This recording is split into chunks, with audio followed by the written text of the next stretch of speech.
Hey guys, Music Fan here. How you guys doing? Um, so I'm not gonna try to be a bit. I'm not gonna try to be a bit long with this, being that I have very limited memory. But in a way, it's somewhat a little bit different from music per se. But the the overlap and the connectivity between very two different mediums is still apparent. Um, Stan Lee,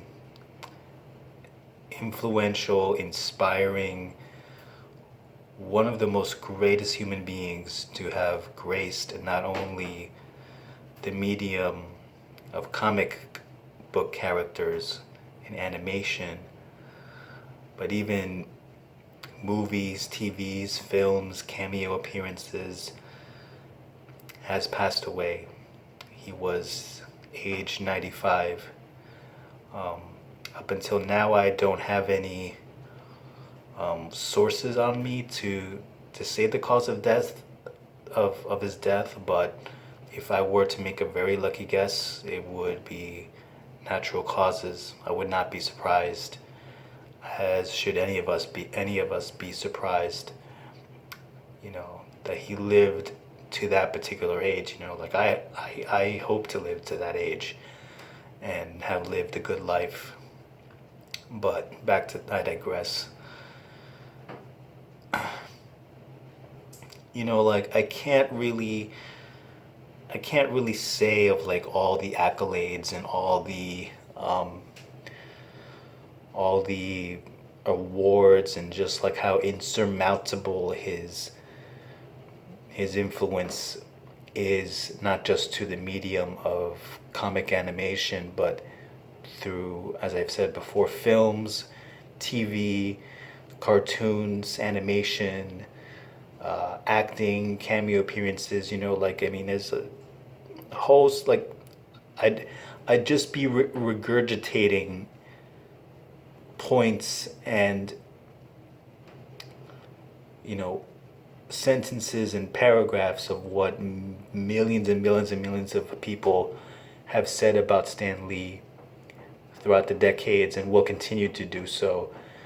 So I can only say of how he impacted me, not just only as a human being, but impacted me as a fan of his work, as a fan of his numerous characters, and just him as a person. Um, I remember the very first time I discovered anything Marvel related was Spider-Man. I discovered Spider-Man through um, some of the first comics I ever bought as a kid, growing up. And another memory I have was, at the time I used to own a Nintendo Entertainment System, and I would used to play this video game called Spider-Man and the Sinister Six. I played that game to like literal death, and not literal actually, but you know what I mean. I played that game through like all the hours of the day and the night and everything, and I have great memories of that game. Another one was the '90s animated series Spider-Man. Uh, that was my cartoon growing up in the '90s, or at least it was one of the cartoons growing up in the '90s that I remember watching and just loving to death. Like that cartoon of seeing like one of the first major superheroes I ever fell head over heels for, you know, was the friendly neighborhood Spider-Man. And I remember as a kid, like whenever the cartoon would come on, I would always be trying to jump from one sofa to the next. I would always try to pretend to be like with the web slinger, swinging from place to place. Like and the signal here, like the web slinging thing. I remember doing that all throughout my childhood because I loved Spider-Man. And over the years, I got to know other other cart other staples of the Marvel franchise. You know, the Incredible Hulk, the Fantastic Four. I used to see the reruns of the classic Fantastic Four series in the '90s as well. Um, you know, Flaming Torch, Invisible Woman, Mr. Fantastic, The Thing, uh, and even right down to like the movies with Tobey Maguire acting in them. You know, it was. I mean, by this standard, you know, it's kind of a bit kind of cheesy, but for me, and even though a lot of the movies don't necessarily make sense to me, looking from a more critical perspective, uh, it's fun. It's really fun, and I remember just like loving the first Spider-Man movie with starring Tobey Maguire in it. You know, I remember loving that movie. Um, and the other two following a little bit, you know, but I haven't seen any of the recent ones. But again, I digress. Um, oh, and X-Men. I remember loving the '90s X-Men animated version in the 1990s. You know, I remember I used to watch that all the time as a child. You know, but another memory I have is, you know, they used to air like a Muppets Babies version of the Muppets, and there was one episode where the characters dressed up as like Marvel comic characters, and then at the end, I mean, it's likely on YouTube, so I may go search it up after this. But I remember the ending of that episode, like they flung a like it cuts to a scene of Stan Lee like standing on top of a desk, and he's like trying to animate and like draw cartoons and stuff, and then all of a sudden the web comes at him like right in front of his face, and he's just looking down as like kind of like these characters or something like that. I forget what he says, but it was so hilarious. I thought it was so funny to me, like to the extent that even if I don't know anything what he says, I the expression alone is memorable. Like if you really ascend to a point where even just your expressions make people feel good or make people feel happy or laughing or you know anything of that nature, you know, you've got it made. You know, you've really got it made. And I think, you know, I don't need to go through the accolades, you know, like there's no point in doing that. And the characters, how immensely legendary they've become, you know. But what I will say is this, is that you get a sense of like, sometimes you could tell by the way a song is, or the way a painting is, or the way that that artist draws something down on paper, the way you understand his personality is through his art. And when I look at these amazing legendary superheroes, you know, like Spider-Man, Wolverine, the Hulk, you know, minus the rage part, but all these great superheroes, and even the supervillains too were memorable. Like Venom, they just recently came up with a movie with that one. Kingpin, Doctor Doom, you know,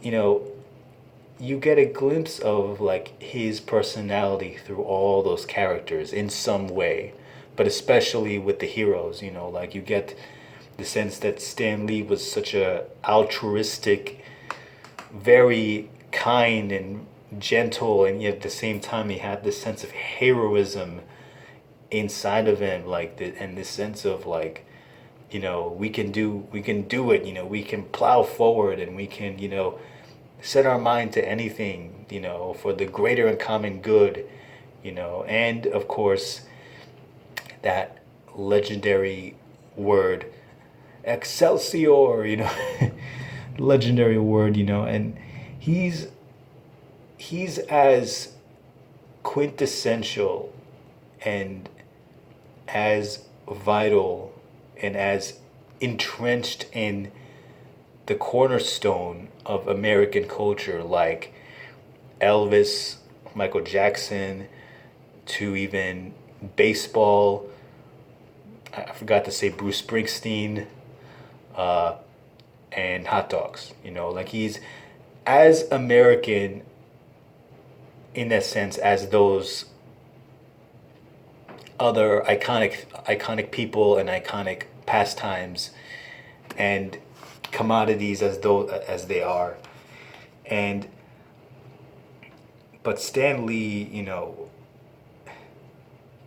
he was he meant more than that to everyone who loved his comics and just had the privilege of seeing him face to face. Like what they got from Stan Lee was overall like extremely nice, super,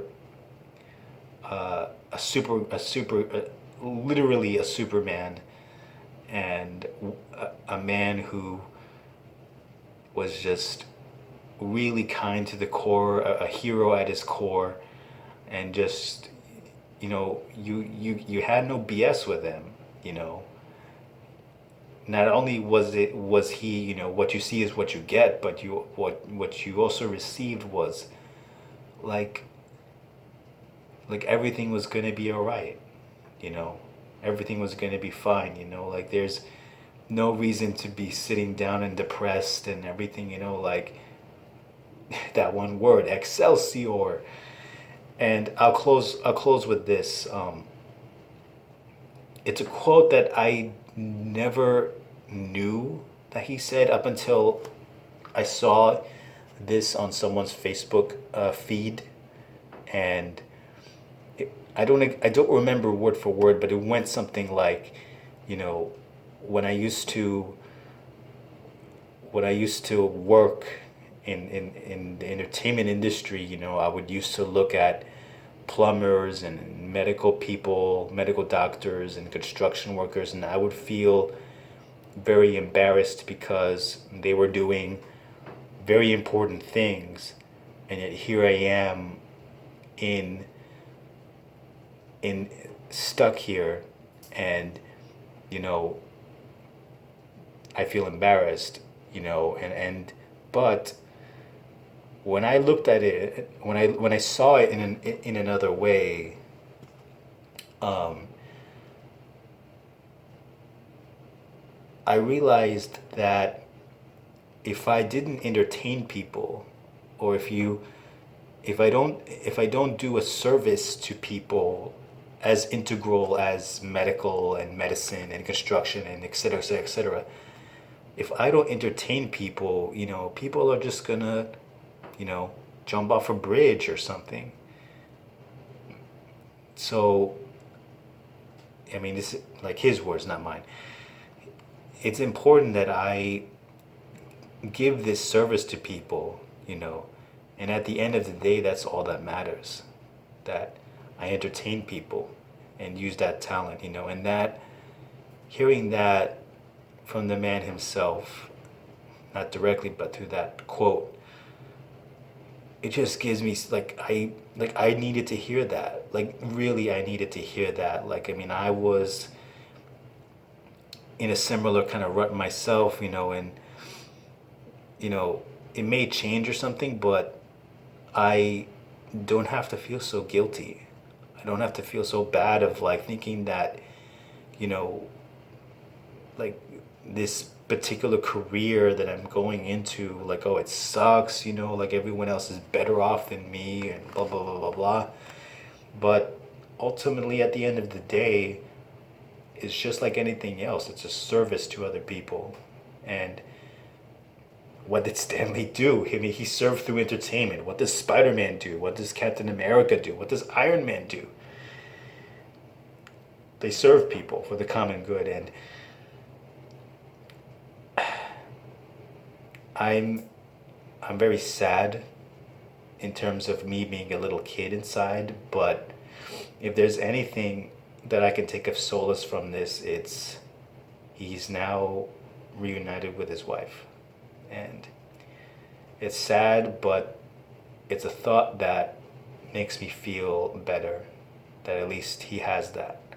And from the looks of the cameos he's done and like all the comic book characters, he looks like nobody's gonna forget him anytime soon at all. So from the bottom of my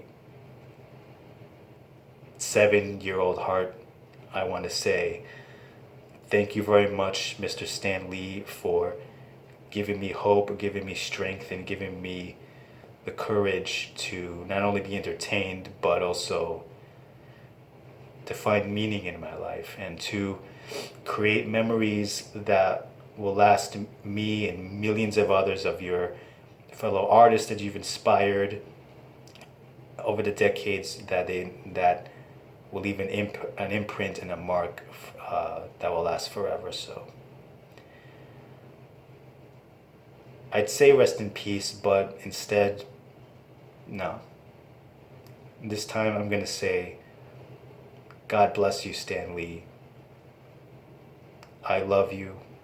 We love you, and we're always going to miss you.